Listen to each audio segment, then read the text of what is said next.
masalahnya.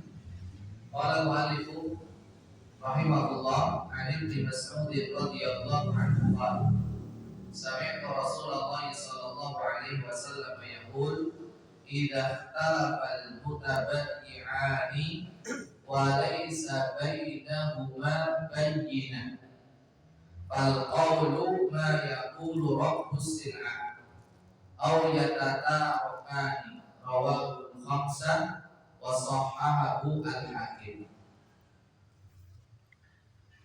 Diriwayatkan dari sahabat Abdullah bin Mas'ud radhiyallahu anhu, beliau berkata, aku mendengar Rasulullah sallallahu alaihi wasallam bersabda, idza talafal mutabayi'an, ketika penjual dan pembeli itu berselisih, ketika penjual dan pembeli itu berbeda pendapat, walaysa bainahuma bayyinah, sementara masing-masing mereka tidak punya bayyinah, tidak punya bukti atau saksi.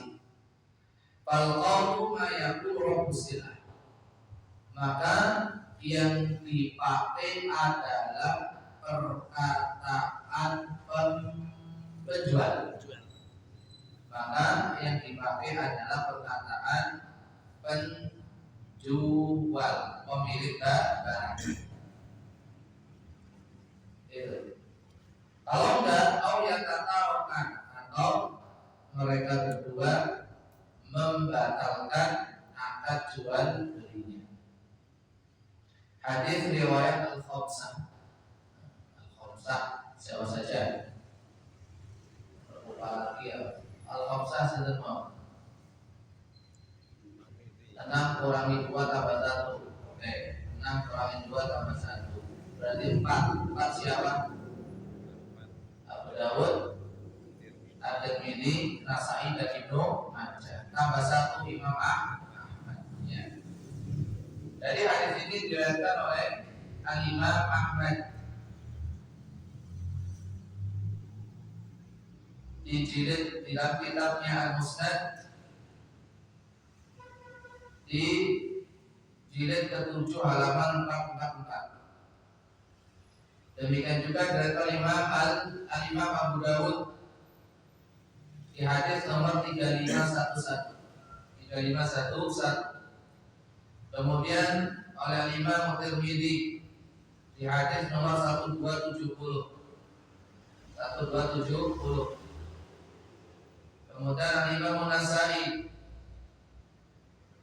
di kitab Sunan beliau jilid ke-7 halaman 302.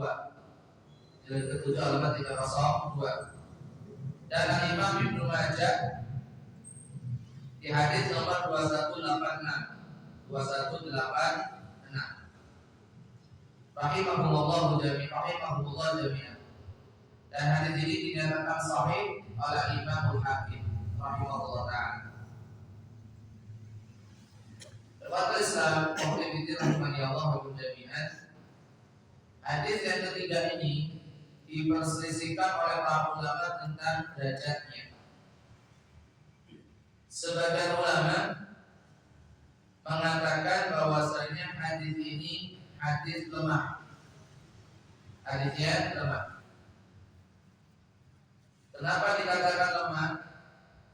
Karena ada salah seorang perawinya yang bernama Muhammad Ibnu Abdurrahman Ibnu Abi Layla. Muhammad Ibnu Abdurrahman Ibnu Abi Layla rahimahullah ta'ala termasuk perawi yang hafalannya jelek.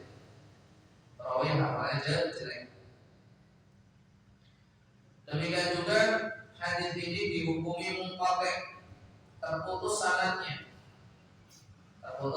sanadnya oleh sebagian ulama. Kenapa? Karena yang meriwayatkan hadis ini yaitu Aun Ibnu Abdillah Ibnu Utbah. Aun Ibnu Abdillah Ibnu Utbah Ibnu Mas'ud. Meriwayatkan hadis dari Abdullah bin Mas'ud radhiyallahu anhu, belum pernah ketemu. Ya, jadi Aun Ibnu Abdillah, Ibnu Utbah, Ibnu Mas'ud yang meriwayatkan hadis ini dari Abdullah bin Mas'ud itu setelah diteliti belum pernah ketemu sama Abdullah bin Mas'ud radhiyallahu anhu. Makanya berarti dia mendapatkan hadis ini dari orang lain, tapi ternyata tidak disebutkan, makanya sanadnya terputus, mata rantai periwayatannya terputus, makanya disebut dilemahkan sebagian ulama. Tapi sebagian lain mengatakan hadis ini hasan. Hadis ini hasan.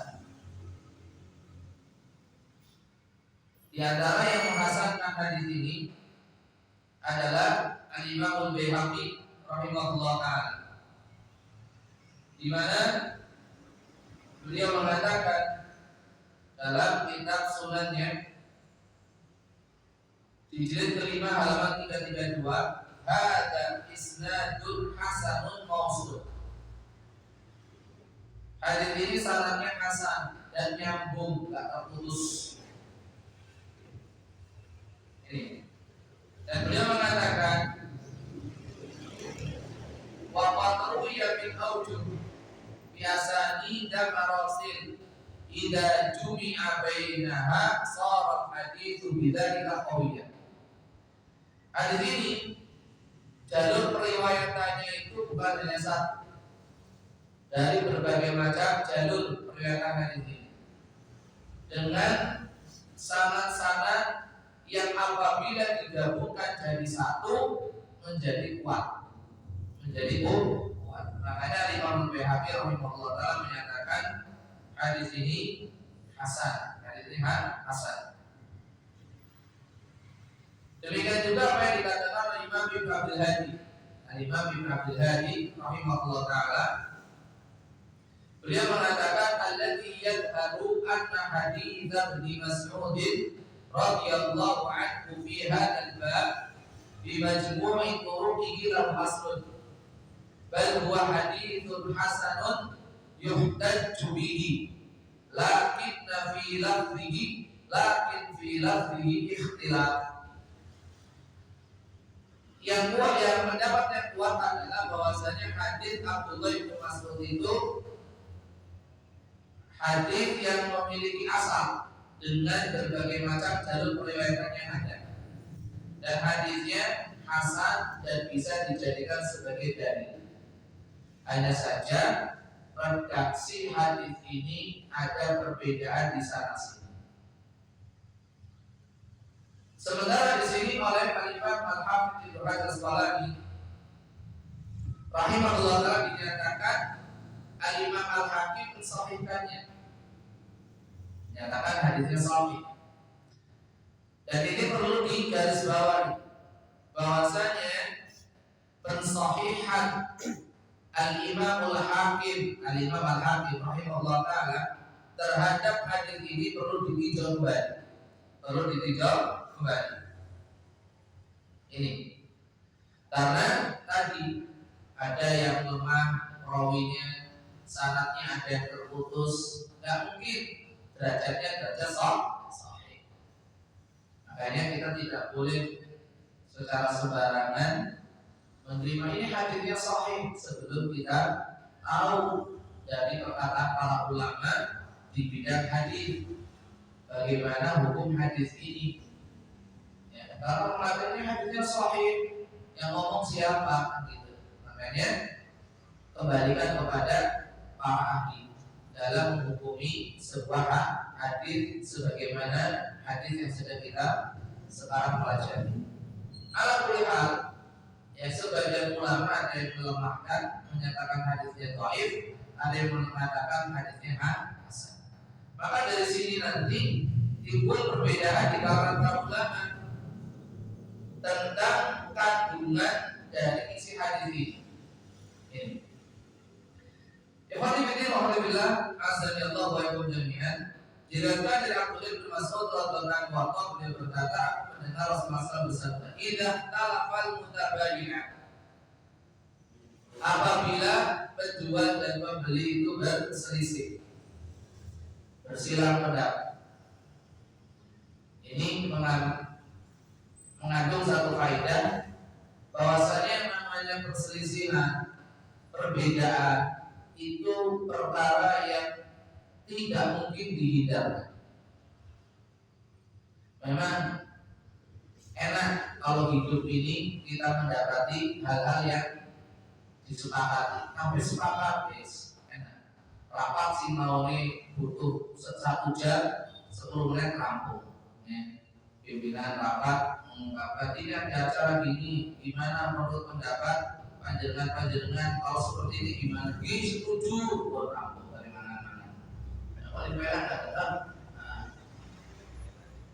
Tapi anehnya permasalahannya itu setelah rapat pakai si grundel. Nah ini masalah. Orang ngomong, terus disepakati dari ngomongan bui, kebiasaan ya, kebiasaan. Tapi paling banyak rapat, aklamasi sudah, ya semuanya sepakat, tanpa ada perbedaan pendapat, tidak ada adu pendapat senang.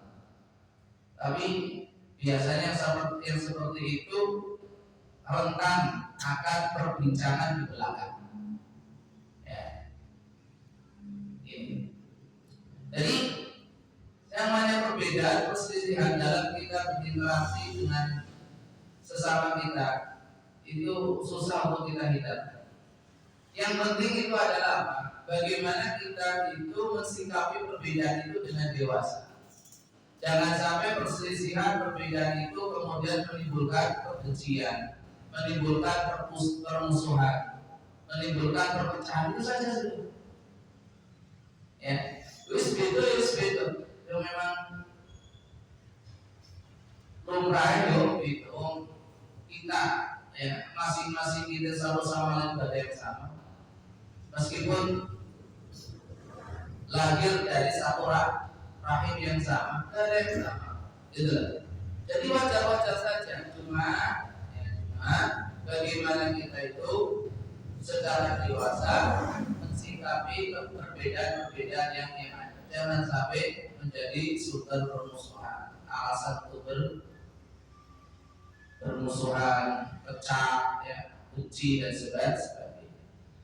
Kemudian walaisa bainahuma bayyinah, dan masing-masing mereka nggak punya bukti.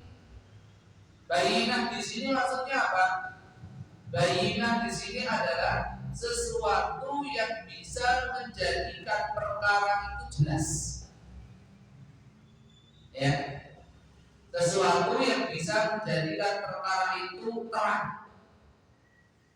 Sehingga bisa diketahui mana yang benar, mana yang salah. Itu. Mana hitam, mana putih. Itu bayyinah. Maka dari kalimat atau sabda Nabi SAW yang satu ini adalah bahwasanya dalam kita menjalankan kehidupan dunia, hal yang tidak boleh kita lupakan adalah bayyinah. Bayyinah. Insya Allah kalau kita punya bayyinah, sesuatu yang bisa menjadi penjelas, ya, penerang, pencerah, sehingga mudah untuk membedakan mana benar, mana salah, mana hitam, mana putih, ya, mana kayu bakar, mana ular. Enak sudah. Mau ibadah kita punya bayyinah, oh sih benar ini kira benar, oh sih sesuai tuntunan ini tidak sesuai tuntunan. Enak. Ini ada dalilnya, ini ada dalilnya. Itu bayyinah. Makanya orang yang menjalani kehidupan dunia ini, dia memiliki bayyinah, tenang hidupnya. Ya, tenang hidupnya. Aman, nyaman, tenteram. Itulah. Dan memiliki kepastian. Beda kalau orang menjalani hidup itu tanpa bayyinah, tanpa penerang, tanpa menjelas. Kados dene tiang medal saking daleme ngagem motor ora enek lampune lewat jalan peteng dedet. Iya. Nek motornya lampune mati. Tidak ada penerangan sama sekali. Di tengah malam yang gelap gulita, mending melakukan daripada tidur jurang, daripada nabrak yang kanan kiri, ya seperti masa kan gitu. Tapi kalau saatnya dia punya bayinan, oh santai, lampu aman, kan gitu ya, jalanan terang gratis, tak ngebut ya oke, masing-masing sepi, orang pas rame, itu pentingnya bayinan dalam hidup. Dan maksud bayinan di sini segala hal yang bisa menjadikan perkara itu terang, jelas. Bisa itu bukti dalam artian mungkin coret-coretan. Misalkan, ini bukti nih, bahwa saya gini loh, WA-nya ada. Misalnya ini tulisan WA bisa dimanipulasi, bisa. Misalkan kalau WA kali Pak Sugeng, saya jadi kalau betul WA kali Pak Sugeng mengatakan saya pernah WA kepada beliau. Mana buktinya? Ini buktinya. Bisa, padahal saya nggak pernah ngirim. Bisa direkayasa? Kalau benar-benar tahu bisa nggak? Pernah lihat bisa. Nah, Bisa. Kalau WA bisa direkayasa. Bagaimana? Kalau WA bisa direkayasa. WA bisa direkayasa. Jadi seolah-olah saya mengirim WA ke Pak Sugeng, padahal saya nggak kirim sama sekali. Dan ada bukti tulisannya, ada bisa. Bisa, pernah lihat. Bisa ya? Berarti itu masalah teknologi. Mungkin dengan orang paham, orang ngerti sih mengenai bahaya. Dibacakan. Hah? Membacakan, itu dia membacakannya. Mana buktinya ini kan gampang. Apalagi kalau bukti itu ada nama asmonya, ada tanda tangannya, apalagi berupa kreol. Makanya segala sesuatu kalau kita itu punya hal-hal yang memang perlu untuk ya membuat bukti dibuat. Kalau enggak kita repot. Kemudian laporan-laporan orang pengalaman, laporan bukti ini. Namun sekarang apa mana buktinya gitu kan? Foto sekarang ini bukti online gitu kan. Mana bukti? Ini ada surat undangannya, tanda tangan kepala gitu kan. Mana buktinya? Ini ada aplikasinya, ini bermaterai kan. Itu kan larangan. Meskipun yo bisa digolek-golek. Tapi itu kenyataan bahwasanya bukti itu penting. Ya. Baik itu dalam bentuk catatan, coretan, di atas kertas ya. Atau bukti yang kedua macam yang dimaksud bukti di sini saksi. Saksi.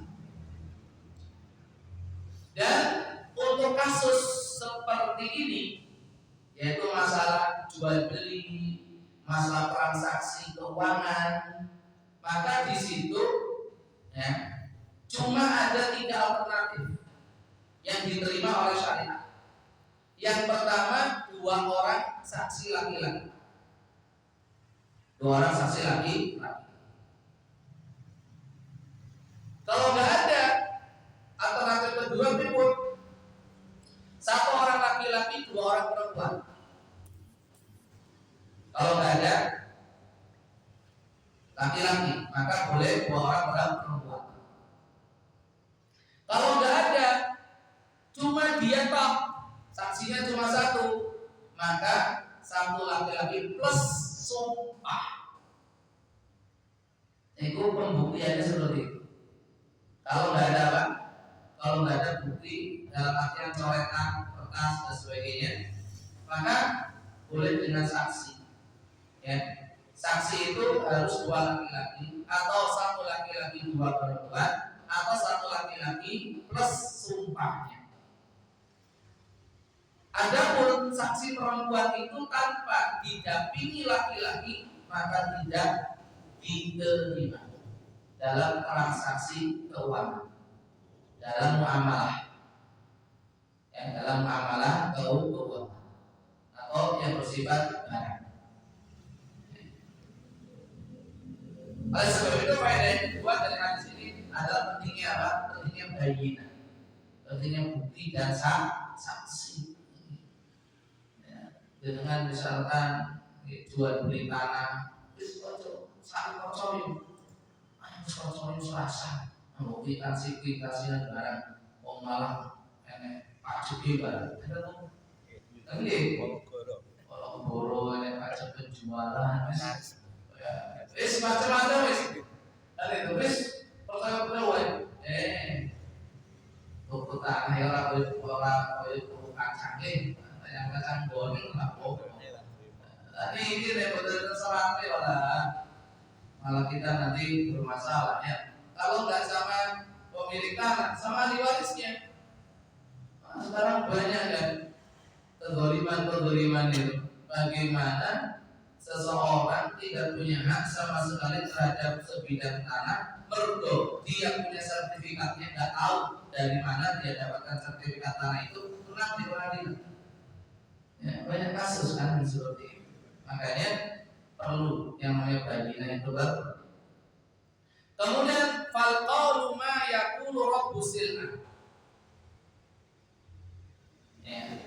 Maka penyelesaiannya ketika terjadi varian ketiga, penyelesaian ketika terjadi perselisihan di antara penjual dan pembeli adalah yang dipakai omongan atau ucapan penjual. Ini pendapat pertama. Karena di sini ada dua pendapat. Kenapa ada dua pendapat tadi? Karena hadis ini masih diperselisihkan. Ya, apakah itu hadisnya lemah atau hasan? Bagi yang mengatakan hadis ini lemah, ya tidak mengambil hadis ini sebagai dalil. Tapi bagi yang mengatakan hadis ini hasan, maka dijadikan sebagai dalil. Sehingga ketika terjadi perselisihan di antara penjual dan pembeli, dan penyelesaiannya bagaimana? Nah, ini tadi saya tahu. Penyelesaiannya adalah yang pertama, yang dipakai adalah ucapan orang yang punya bukti. Orang yang punya bukti itu tahap pertama dulu. Kalau seandainya si penjual punya buktinya, maka yang dipercaya, yang dipakai adalah ucapan penjual. Tapi sebaliknya, jika yang punya bukti itu pembeli, maka yang kita pakai dan kita percaya adalah ucapan pembeli. Ini tahapan pertama dulu. Entah itu bukti berupa catatan, atau bukti berupa saksi, atau yang lainnya. Kemudian kalau seandainya ini kasusnya adalah dua-duanya nggak punya bukti, nggak punya saksi. Ya, jadi sekali lagi, ketika terjadi perbedaan atau perselisihan di antara penjual dan pembeli, maka ada dua kondisi. Kondisi yang pertama, ya mereka punya bukti. Salah satu di antara mereka punya bukti. Ya. Atau kedua-duanya punya bukti. Jadi kondisi pertama, kedua-duanya punya bukti. Kalau kedua-duanya punya bukti, maka tidak diuji. Bukti mana yang bisa dipertanggungjawabkan? Bukti milik siapa yang bisa dibenarkan dan dipercaya? Dan bisa saja orang mendatangkan bukti tapi palsu, orang mendatangkan saksi tapi palsu. Maka diuji kalau dua-duanya punya bukti. Kemudian kondisi yang kedua, kalau seandainya salah satunya punya bukti, yang lain tidak punya bukti, maka yang dipercaya, yang dipakai adalah orang yang punya bukti. Terlepas itu buktinya benar atau salah, secara hukum fikih, ya itu. Meskipun itu adalah buktinya keliru, hapus-hapusan, tapi memang buktinya pengadilan tetap benar yang punya sertifikat. Meskipun itu pada hakikatnya tanah milik si B, tapi karena yang punya sertifikat si A, maka tetap dimenangkan si A. Kan gitu. Ya. Kalau salah satunya punya bukti, maka yang dimenangkan adalah yang punya bukti. Kondisi yang ketiga, sama-sama gak punya bukti. Nah ini lah. Ketika sama-sama gak punya bukti, para ulama khilaf, berbeda pendapat. Pendapat yang pertama mengatakan sesuai dengan hadis, yaitu apa? Yang dipakai, yang dipercaya ucapan penjual berdasarkan hadis tersebut.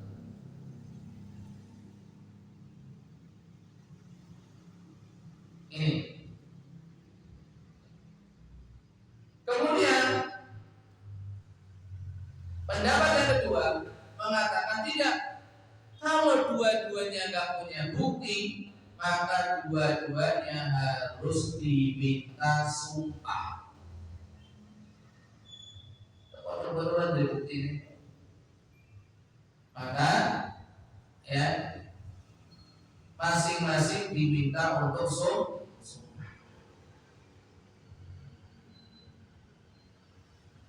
Kalau pendapat yang pertama itu dalilnya hadis yang sedang kita bahas.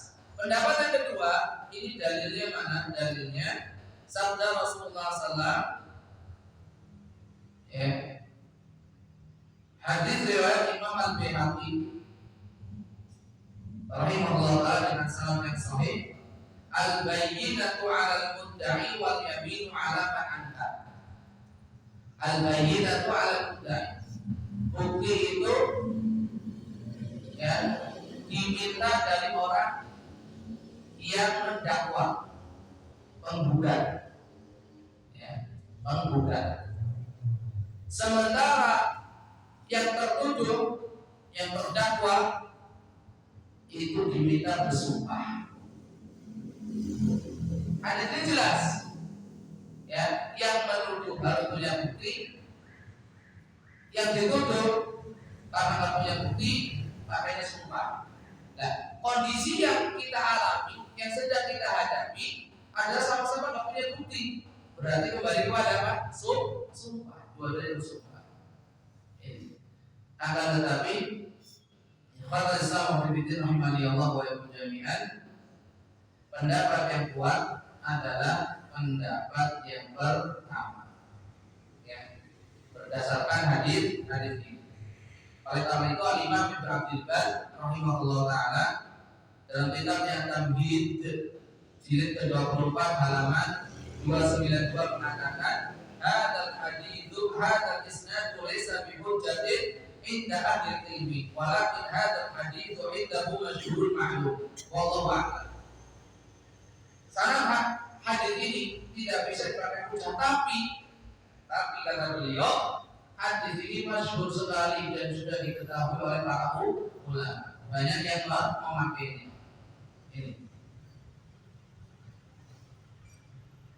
Jadi itu penyelesaiannya. Kalau masing-masing punya bukti, tinggal diuji mana yang asli atau yang kuat. Kalau salah satunya punya bukti, maka yang diambil adalah yang dipercaya orang yang punya bukti. Kalau sama-sama tidak punya bukti, maka tadi bilang pendapat yang kuat adalah yang dipakai ucapan penjual. Karena pada dasarnya hukum asalnya apa? Barang itu tidak dijual, ya kan? Dengan harga seberapapun. Baik barang itu dalam kondisi baik atau cacat. Kan bisa perselisihannya apa? Perselisihannya adalah apa? Oh ini barang ini cacat, rapi, padahal tak. Dalam kondisi baik loh. Mungkin rusaknya sama jenengan, enggak, ini saya beli kondisinya cacat. Atau misalkan berbeda pendapat, saya itu jual barang ini 100 juta loh. Enggak, saya belinya 120 juta. Berbeda. Maka dalam hal ini yang masing-masing tidak punya bukti, maka yang dipercaya adalah ucapan penjual. Karena pada dasarnya apa? Dia punya barang itu, kan gitu kan? Maka kaidahnya adalah asal bahwa makan alamatan. Hukum asal segala sesuatu adalah ya hukum apa adanya, apa adanya. Kemudian ikhwatul Islam wa fiddin rahmani Allah wa iyyakum jami'an. Kemudian solusi yang keempat, kalau seandainya masing-masing enggak terima, penjual atau pembeli enggak mau menerima ucapan penjual, Maka bagaimana solusi terakhirnya? Au yatatarokani, membatalkan jual beli. Dah, ini solusi terakhir. Dah, kemudian daripada ribut-ribut kasih dua. Dah jadi sah. Ini hadis yang ketiga. Kemudian hadis yang keempat, Bapak Islam Al-Fidin Rahmani Allah wa jami'an, adalah tentang beberapa barang atau benda yang haram untuk diperjualbelikan.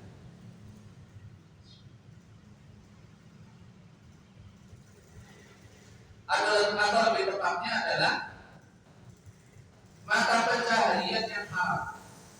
Sebagian mata pencaharian yang haram.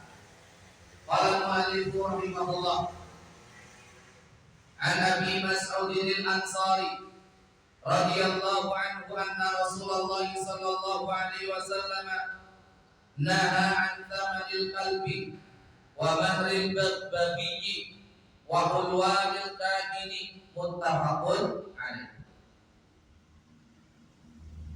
Diriwayatkan dari Abu Mas'ud al-Ansari, Abu Mas'ud al-Badri, Abu Mas'ud al-Badri al-Ansari, bahwasanya Rasulullah Shallallahu Alaihi Wasallam melarang tiga hal.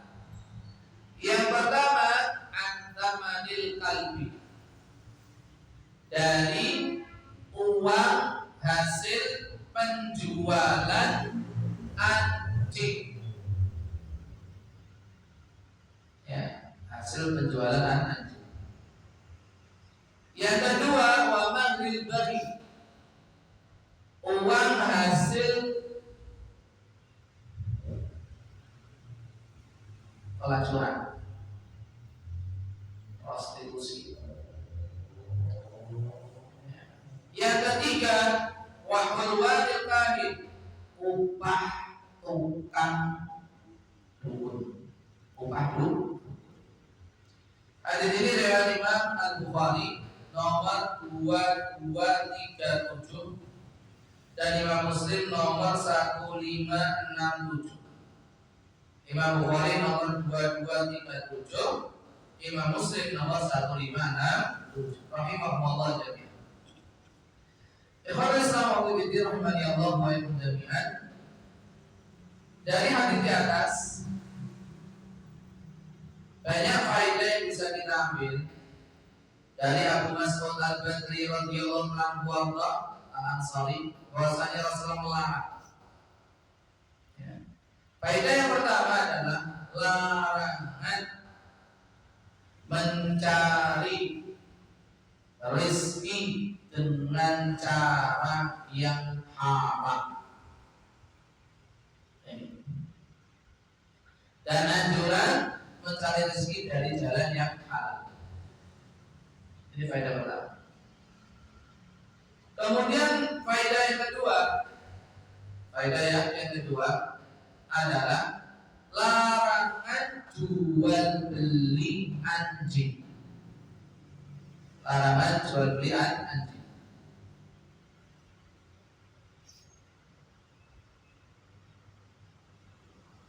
Meski dalam masalah ini para ulama berbeda pendapat menjadi tiga. Ada tiga pendapat. Sebelum saya lanjutkan sudah satu. Termasuk dalam.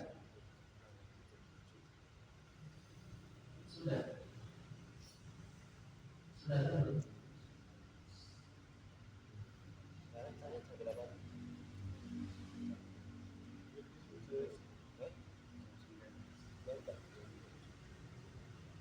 Kamu dari? Tak tahu. Jam 7 katanya. Saat ini kita ya.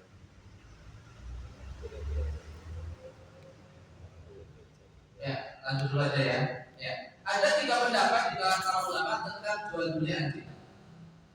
Pendapat jumhur ulama mengatakan tidak boleh secara mutlak. Tidak boleh secara mutlak. Baik itu anjing liar, anjing biasa, atau anjing terlatih. Baik itu dipakai untuk jaga rumah, jaga kebun, untuk berburu, atau untuk kepentingan yang lain. Ya, mutlak. Ini pendapat jumhur ulama. Dalilnya mana? Hadis ini umum. Nah, Rasulullah SAW an thamanil kalbi. Umum itu. Jenis anjing apapun tidak boleh diperjualbelikan. Pendapat jumhur ulama yang pertama. Kemudian pendapat yang kedua mengatakan boleh secara mutlak. Boleh secara mutlak. Dan ini pendapat Imam Abu Hanifah. Kecuali anjing galak yang berbahaya itu tak. Dalilnya mana? Dalilnya adalah hadis Jabir Ibnu Abdullah radhiyallahu anhu jami'an anna Nabiy sallallahu alaihi wasallam nahaa an thamanil kalbi was-sinnawi illa kalbasoidi, bahwasanya Nabi sallallahu alaihi wasallam melarang jual beli anjing dan jual beli kucing kecuali anjing pemburu. Ini hadis riwayat Imam Nasai rahimahullah ta'ala. Kemudian dalil yang kedua, ya, bahwasanya anjing itu bisa dimanfaatkan. Dan segala sesuatu yang bisa dimanfaatkan maka boleh diperjualbelikan. Gitu. Dan boleh untuk diwariskan, boleh untuk dihibahkan. Ini karena apa? Itu manfaat. Ada manfaatnya maka boleh diperjualbelikan sebagaimana boleh untuk dihibahkan, dihadiahkan ke orang, diwasiatkan, diwariskan kepada ahli waris, boleh. Bagaimana? Jawabannya bahwasanya hadis Jabir bin Abdullah radhiyallahu anhu jami'an yang dijadikan sebagai dalil itu hadisnya lemah. Tidak bisa dijadikan hujjah.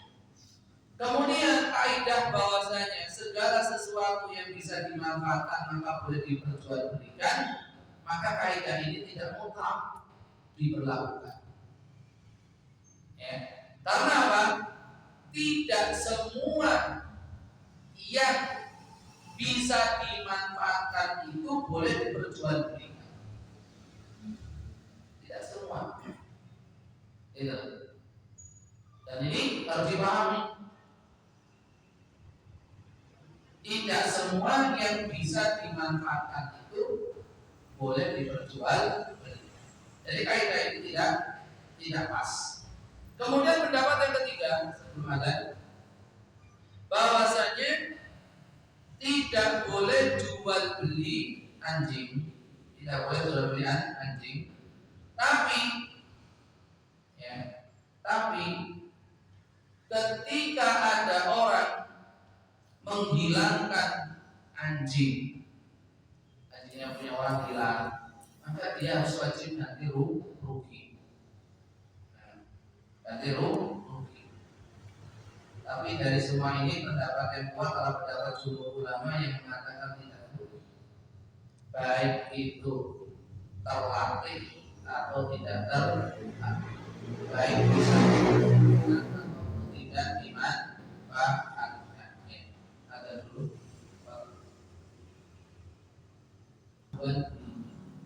Ketika jual belinya haram, maka uang hasil atau pendapatan hasil jual beli juga haram. Paham ya kaidahnya? Khamr haram, jual belinya boleh nggak? Haram. Kemudian kalau ada orang menjual, dapat uangnya halal atau haram? Haram. Gitu ya. Jadi segala sesuatu yang diharamkan syariat maka haram pula jual dan segala sesuatu yang diharamkan jual belinya, maka haram pula uang hasil jual beli itu. Kasus tadi boleh membeli, dosanya penjual yang. Ketika seseorang, kasus yang kedua ya, masalah yang kedua, sudah terlanjur jual beli anjing, kemudian tahu ternyata nggak boleh, solusinya gimana? Solusinya Uangnya kebalikan. Tapi kalau belinya ke orang kafir sama saja, sama saja. sama Ayo, uangnya dikembalikan, anjingnya dikembalikan apa? Ya mungkin diminta kalau boleh. Ayo, solusinya gimana? Atau barter.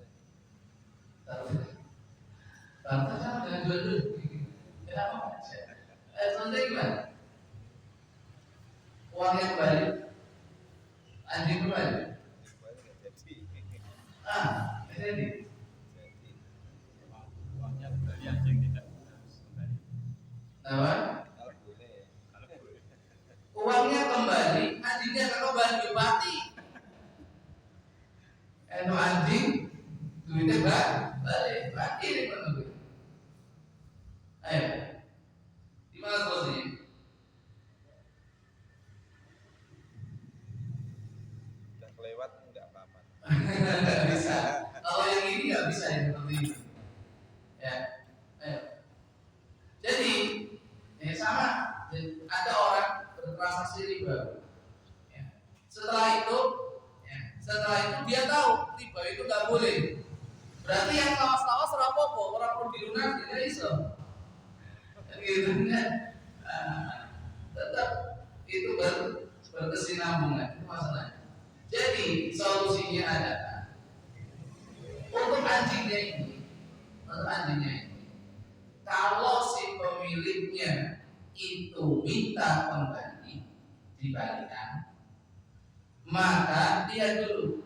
Kalau seandainya dia ingin memanfaatkan anjing tersebut untuk jaga rumahnya, untuk dijadikan sebagai anjing pemburu, maka silahkan dikembalikan. Tapi kalau tidak, berarti kita mempersilahkan, memberikan kesempatan kepada orang itu untuk mendapatkan kerugian setiap hari pahala 1 umur. Kan pemeliharaan anjing bukan untuk berburu, ya kan? Bukan untuk menjaga perkebunan atau menjaga binatang ternak, gitu kan? Itu setiap hari pahalanya berkurang 1 umur. Ya sampai dino lentok ganjaran sama orang, yang minus terus. Kalau untuk menjaga rumah gimana? Ya, untuk jaga rumah juga termasuk diperbolehkan. Ya, pokoknya ada keperluan untuk jaga rumah, untuk jaga kebun, untuk jaga ternak, untuk berburu, untuk melacak, kan gitu kan? Gitu. Tapi ada kan untuk biasa, kan gitu kan? Untuk hobi kesenangan. Itu yang mau sakit sejak bendino ganjaran sak gunung di padahal orang mesti ada samon, dia mesti minus. Rapotnya minus kabel. Makanya lihat dulu orang ini akan memanfaatkan tidak, kalau mau dimanfaatkan dikembalikan, kalau mau miliknya kalau udah boleh, udah lepas saja. Uangnya gimana kan? Uangnya gimana? Dikembalikan. Ya, uangnya dikembalikan. Ini uangnya dikembalikan. Kemudian yang berikutnya adalah larangan perzinahan. Faedah yang berikutnya, larangan perzinahan. Kemudian faedah yang turunannya haramnya uang